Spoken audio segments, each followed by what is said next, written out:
Hello everyone, कैसे हैं आप देख रहे हैं डेवलपिंग इंडिया। मैं हूं आपका होस्ट हनीफ चौधरी और मेरे साथ मौजूद मेरी क्यूट सी बेटी मिरहा फातिमा। ओ मिरहा फातिमा। मिरहा, आपने बाइक पे सफ़र किया कभी? बाइक पे ट्रैवल करते हो ना बाइक पे? आगे बैठ के, पीछे बैठ के भी करते हैं, आगे बैठ के भी कभी कभी करते हैं जब छोटे होते थे। आपको पता है ये जो बाइक है ना, ये जो चाइना की बाइक्स हैं, चाइना में छोटी बड़ी कंपनियां 200 के करीब कंपनियां हैं जो बाइक्स, 200? हाँ, जो बाइक्स बनाती हैं।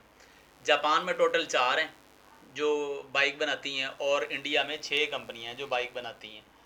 और जबकि अगर सेल की बात करें, टॉप 10 सेल के हवाले से अगर बात करें तो जो बाइक बनाने वाली कंपनियां हैं ना, उनमें 4 इंडिया की हैं और 3 जापान की हैं। उसकी रीज़न शायद ये होगी कि इंडिया एक बहुत बड़ी मार्केट है, इंडिया की आबादी बड़ी है, लेकिन चाइना की आबादी कौन सी कम है भाई। चाइना के फिर भी नाम नहीं है टॉप 10 वाली में, जो टॉप सेलिंग ब्रांड है उनमें नाम ही नहीं उनकी कंपनियों का। तो एक वजह तो ये है, बल्कि ये वजह हो सकती है थोड़ी सी हो, लेकिन असल वजह ये है कि इसके बहुत सारे 2 व्हीलर ऐसे हैं ब्रांड जो कि आउट ऑफ कंट्री सेल किए जाते हैं, जो कि बाहर को भेजती है वो इंडिया। तो आज आपको वो दिखाते हैं कौन कौन से ब्रांड जो है वो जाते हैं और कितना रेवेन्यू जो है वो जनरेट करते हैं। तो देखते हैं जी कि इंडिया की जो 2 व्हीलर जो ब्रांड हैं वो किस तरह चाइनीज़ ब्रांड को, जो कि 200 के करीब हैं, उनको टक्कर दिए हुए हैं, उनको मात दिए हुए हैं, उनको परेशान किए हुए हैं।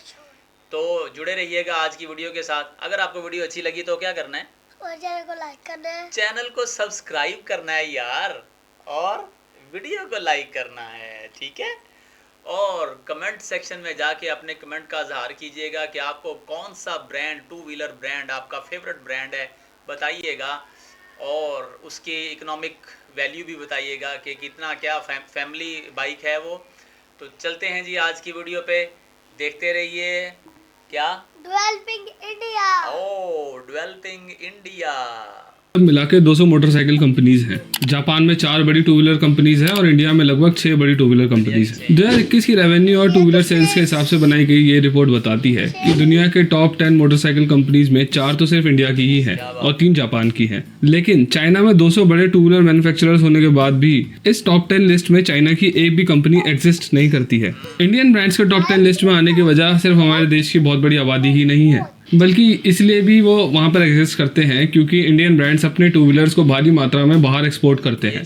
जैसे कि बजाज का ऑलमोस्ट 50% रेवेन्यू बाइक्स को बाहर बेचकर आता है। वो अपनी बाइक्स को ऑलमोस्ट 70 देशों में बेचते हैं, टीवीएस 60 देशों में और हीरो 40 देशों में प्रेजेंट है। और ऐसा भी नहीं है कि ये वहाँ पर कोई एवरेज बिजनेस कर रहे हैं। अगर मैं आपको अफ्रीका कॉन्टिनेंट का एग्जांपल दूं तो रिपोर्ट्स के मुताबिक अफ्रीका में ऑलमोस्ट 200 चाइनीज कंपनीज ऑपरेट करती थी, लेकिन इंडिया की सिर्फ बजाज और टीवीएस ने अपने 2-3 मॉडल्स की मदद से ही वहाँ पर 200 में से 160 चाइनीज कंपनीज को बंद करवा दिया है और अब वहाँ पर सिर्फ 40 चाइनीज कंपनीज ही ऑपरेट करती हैं।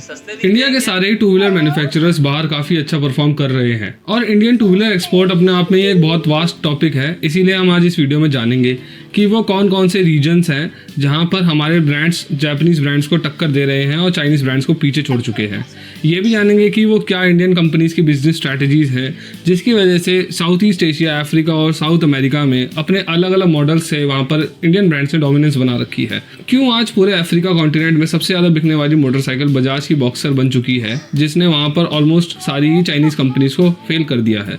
और मैं एंड में ये भी बताऊंगा कि कैसे बजाज, टीवीएस और हीरो ने बहुत ही सुपीरियर इंडियन मैकेनिकल इंजीनियर्स की टीम बिल्ड करी है, जबकि इंडिया में मैकेनिकल तो छोड़ो, सिविल इंजीनियर्स भी कोडिंग करने में लगे हुए हैं। इंडिया में टोटल व्हीकल सेल्स का 75% हिस्सा सिर्फ 2 व्हीलर्स के पास ही है, जिसमें भी 100 से 150 सीसी वाली बाइक्स और स्कूटर्स ही सबसे ज्यादा बिकते हैं। इन सभी की डिमांड्स को पूरा करने के लिए इंडिया में कई जापानीज, इंडियन और यूरोपियन ब्रांड्स ऑपरेट करते हैं। चाहे आप शहर में चलें, किसी कस्बे में या किसी हाईवे पर, इंडिया में आपको हर तरफ बाइक्स ही मेजॉरिटी में देखने को मिलेंगी। और क्योंकि इंडिया की ज्योग्राफी और इकोनॉमी बहुत ही ज़्यादा डाइवर्स है, इंडियन मैन्युफैक्चरर्स को काफ़ी ज़्यादा मेहनत करनी पड़ती है और बहुत ही तगड़ी स्ट्रैटेजीज लगानी पड़ती है एक इंडियन इंडिविजुअल की डिमांड को पूरा करने के लिए।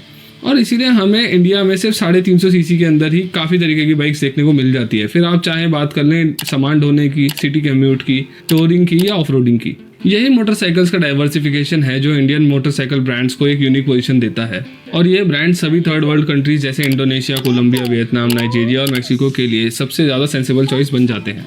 इस बात को मैं कुछ एग्जाम्पल से समझाता हूँ आपको। जैसे कि टीवीएस अपनी स्टार सिटी को श्रीलंका और कोलंबिया में एक्सपोर्ट करती है। पर कैपिटा इनकम कम होने के कारण वहाँ पर ये बाइक खरीदना और मेंटेन करना काफ़ी आसान हो जाता है।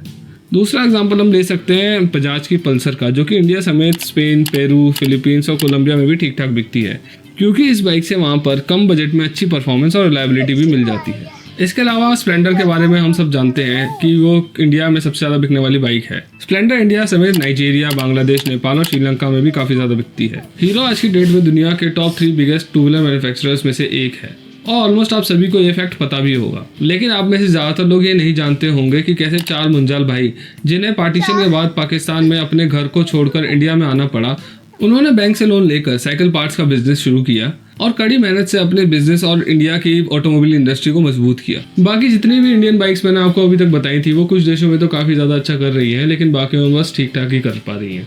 पर एक मोटरसाइकिल ऐसी है जिसने पूरे के पूरे अफ्रीका कॉन्टिनेंट पर ही अपना दबदबा बना रखा है, और उसका नाम है बजाज बॉक्सर। अर्ली 2000s में नाइजीरिया जैसे अफ्रीकन देशों में ज़्यादातर चाइनीज़ कंपनीज ही अपनी बाइक्स बेचा करती थी, और वो इसलिए क्योंकि अफ्रीका के देश दुनिया के कुछ सबसे गरीब देशों में शामिल हैं और चाइनीज़ बाइक्स काफ़ी ज़्यादा सस्ती होती थी।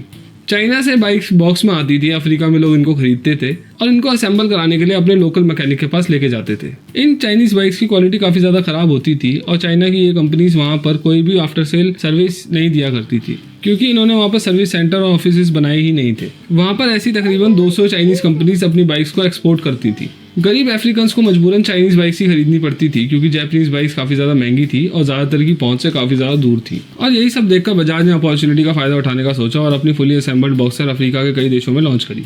शुरुआत में ये बाइक इंडिया से फुली इंपोर्ट करी जाती थी, पर बाद में बजाज ने वहाँ पर असेंबली प्लांट्स लगा दिया और उसके बाद उन्होंने वहाँ पर इंपोर्टर्स के साथ मिलकर डीलरशिप और सर्विस सेंटर्स भी खोले। अब नाइजीरिया जैसे कई देशों के लोगों के पास ऐसे ऑप्शन थे जिनकी कीमत चाइनीज़ और जापानीज़ बाइक्स के बीच में थी, पर क्वालिटी जापानीज़ जैसी ही थी और उनको अच्छी क्वालिटी की सख्त ज़रूरत थी, और इसका रीज़न है बोडा बोडा। दरअसल बोडा बोडा वर्ड जो है वो अफ्रीका के काफ़ी सारे देशों में बाइक टैक्सी के लिए यूज़ किया जाता है। बोडा बोडा अफ्रीकन के बीच काफ़ी ज़्यादा पॉपुलर है और उसके 2 रीज़न है। पहली और बड़ी वजह यह है कि अफ्रीका में पर कैपिटा इनकम अक्सर काफ़ी ज़्यादा कम होती है और लोगों को काफ़ी कम पैसों में टैक्सी सुविधा मिल जाती है इन बाइक टैक्सी की वजह से। और दूसरी वजह यह है कि मालावी जैसे कई देशों में आज तक भी चाइनीज़ रोड नहीं पहुंचे हैं और मोटरसाइकिल को ख़राब रास्तों पर चलाना गाड़ियों से ज़्यादा आसान होता है।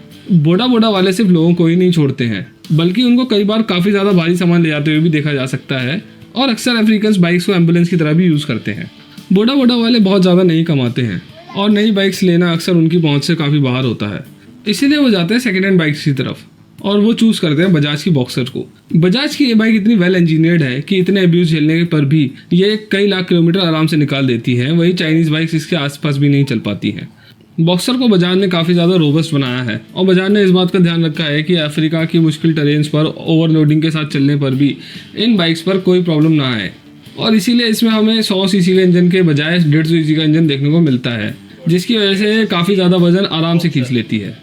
बजाज के अलावा अफ्रीका में टीवीएस की स्टार सिटी भी काफ़ी ज़्यादा पॉपुलर है। बजाज और टीवीएस की बहुत ही अच्छी क्वालिटी, माइलेज और प्राइस होने के कारण अफ्रीका में जहां एक टाइम 200 चाइनीज़ कंपनीज हुआ करती थी, वहां अब सिर्फ 40 बची हैं, वो भी अपने दिन गिन रही हैं।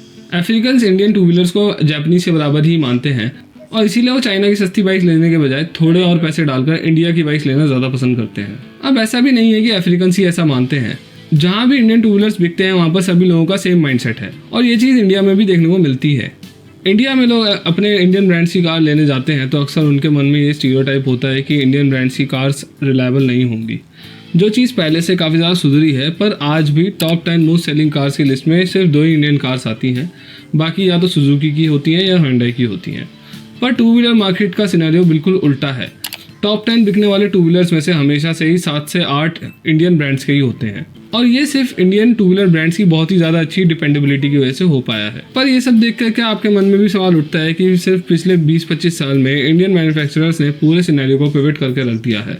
दरअसल ये सब बजाज, टीवीएस और हीरो जैसी कंपनी की बहुत ही ज़्यादा स्ट्रॉन्ग इंजीनियरिंग टीम्स की मदद से हो पाया है, पर इंडिया में अच्छे मैकेनिकल और ऑटोमोटिव इंजीनियर्स ढूंढना कोई आसान बात नहीं है। श्रीनिवास कंटेती व्हील CMI के MD हैं और पेशे से इंजीनियर। वो न्यूज़ 18 के लिए लिखते हुए बताते हैं कि अर्ली 2000s में वो बजाज ऑटोज के HR हेड थे और उनको 100 इंजीनियर्स हायर करने थे बजाज के लिए जो वर्ल्ड क्लास मोटरसाइकिल बनाते और डिज़ाइन करते। पर वो जब IIT जैसे बड़े इंस्टीट्यूट में गए तो वहाँ पर वो 15 कॉलेजेस में से सिर्फ 10 इंजीनियर्स को हायर कर पाए। और उसका रीज़न ये था कि मैकेनिकल इंजीनियरिंग करने के बाद भी लोग टेक कंपनीज में ज़्यादा जाना चाहते थे मैन्युफैक्चरिंग के बजाय। इसीलिए उन्होंने बाकी कंपनी से 3 गुना ज़्यादा सैलरी देकर हायरिंग करी, जो कि TCS जैसी कंपनीज के लिए काफ़ी मुश्किल था क्योंकि उन्हें 2000 इंजीनियर चाहिए थे और बजाज को सिर्फ 100। पर जब वो टॉपर्स का इंटरव्यू लेते हैं तो उन्हें पता लगता है कि ये सो कॉल्ड टॉपर्स प्लान और एलिवेशन देखकर भी साइड व्यू ड्राफ्ट नहीं कर सकते हैं क्योंकि इन टॉपर्स का ध्यान पढ़ने में और कोडिंग करने में ज़्यादा था। तो वो ऐसे इंजीनियर्स ढूंढते हैं जो सच में गाड़ी बनाने को लेकर पैशनेट हो, ना कि सिर्फ सैलरी को लेकर। वो इंग्लिश के बजाय हिंदी और भी कई रीजनल लैंग्वेजेस में इंटरव्यू कंडक्ट करते हैं ताकि इंटरव्यू के टाइम इंजीनियर्स का ट्रू पोटेंशियल निकल के सामने आ सके। बजाज के अलावा हायरिंग का ये प्रोसेस साउथ में TVS भी अपना रही थी। ये सब देखने से एक बात क्लियर होती है कि इंडिया में अभी मैकेनिकल इंजीनियरिंग को लेकर बहुत ज़्यादा लोग पैशनेट नहीं हैं, और अगर हैं भी तो या तो कॉलेजेस प्रैक्टिकल नॉलेज नहीं दे रहे हैं या उनको सैलरी अच्छी नहीं मिल रही है, इसीलिए वो दूसरी फील्ड्स में शिफ्ट हो जाते हैं। टू व्हीलर्स में हम चाइना से तो क्या बहुत सारे देशों से आगे आ चुके हैं, पर हमें समझना होगा कि अगर इंडिया को चाइना से मुकाबला करना है और उसको हर चीज़ में पीछे छोड़ना है तो मैन्युफैक्चरिंग बहुत ज़्यादा बढ़ानी होगी और उसके लिए कंपेटेबल इंजीनियर्स लगेंगे। सिर्फ कोडिंग करने से काम नहीं चलने वाला है। अगर मेरी वीडियो से आपके टाइम में वैल्यू ऐड हुई हो तो please consider subscribing this channel. हाँ जी मिरा, देखा आपने फिर 2 व्हीलर ब्रांड इंडिया का कैसे छाया हुआ है पूरी दुनिया पे, खास तौर पर अफ्रीका में। बॉक्सर और कैसे बैंड बजा दी है चाइनीज कंपनीज की।